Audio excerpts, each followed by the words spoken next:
Hello everyone, we are from Creativity Thing. This is our new project wireless power transmission system for the electrical vehicle charging. So in this project we are using step down transformer, bridge rectifier, filtration capacitor. This is a high frequency switching ICs, and this is a MOSFET driver IC, and these are the MOSFET, and these are some capacitor. And here is a primary winding and here is a secondary winding. The primary winding of the power will be transferred wirelessly through a secondary winding. So the secondary winding of the wire has been connected to the direct to the load. So here is a two motors and here is a some lights. So let's see the working of the project. First of all, we have to switch on the power supply.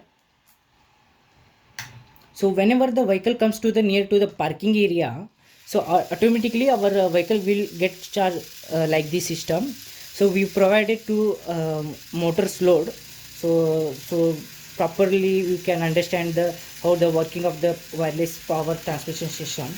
So let's see the properly. So whenever vehicle comes to the near to the charging area, our vehicle gets start to running like this system. Like this system, the working of the project is there. If you want this project or if you want to order this project, please contact us in Instagram or in WhatsApp. All the details are available in description. Please contact us if you want this project. Thank you for the